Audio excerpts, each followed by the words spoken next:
Previous వీడియోలో union and it's టెరిటరీకి సంబంధించిన articles 1 to 4 అనేవి చూసాం.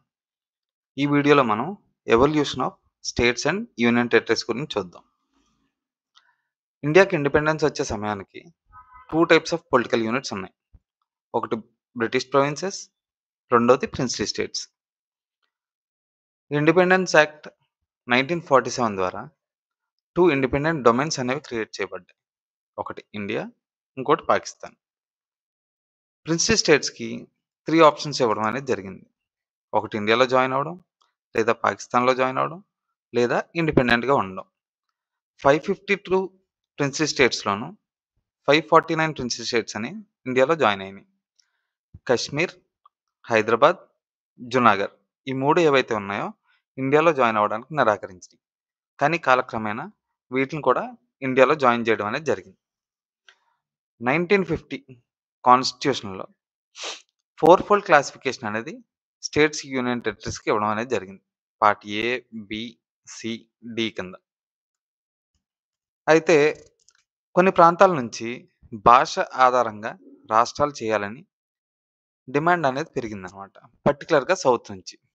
దానికోసమని కమిషన్ అనేది ఏర్పాటు చేయడం అనేది జరిగింది. ఎస్కే దర్ ఈయన నేతృత్వంలో గవర్నమెంట్ ఆఫ్ ఇండియా అనేది లింగ్విస్టిక్ ప్రొవిన్సెస్ కమిషన్ అనేది ఏర్పాటు చేసింది. డిసెంబర్లో రిపోర్ట్ సబ్మిట్ చేయడం అనేది జరిగింది.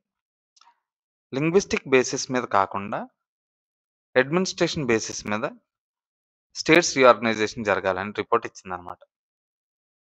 దీనికి తీవ్ర వ్యతిరేకత రావడంతో అదే ఇయర్లో ఇంకొక కమిటీని అపాయింట్ చేశారు, లింగ్విస్టిక్ ప్రొవిన్సెస్ కమిటీ.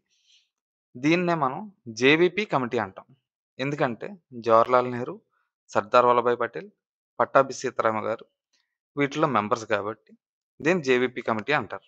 ఇది కూడా రిపోర్ట్ని సబ్మిట్ చేసింది. అయితే ఈ రిపోర్ట్లో కూడా లింగ్విస్టిక్ బేసిస్ మీద స్టేట్స్ రీఆర్గనైజేషన్ అనేది జరగకూడదు అని రిపోర్ట్ ఇవ్వడం జరిగింది. అయితే పొట్టి శ్రీరాములు గారు 56 days హంగర్ స్ట్రైక్ చేసి కాలం చెందారు. ఈ యొక్క ఆందోళనని, ఉద్రిక్తిని లా అండ్ ఆర్డర్ మెయింటైన్ చేయడం కోసం గవర్నమెంట్ ఆఫ్ ఇండియా అనేది ఫస్ట్ లింగ్విస్టిక్ స్టేట్ ఆంధ్ర స్టేట్ని ఫామ్ చేయడం అనేది జరిగిందనమాట. ఈ ఆంధ్ర స్టేట్ ఫామ్ అయ్యాక వేరు వేరే ప్రాంతాల నుంచి మాకు కూడా సెపరేట్ స్టేట్ కావాలి లాంగ్వేజ్ బేసిస్ మీద అని చెప్పి ఆందోళన చేపట్టారు. దీనికోసం ఫజల్ చైర్మన్షిప్లో ఫజల్ అలీ కమిషన్ అనేది ఏర్పాటు చేయడం అనేది జరిగిందనమాట.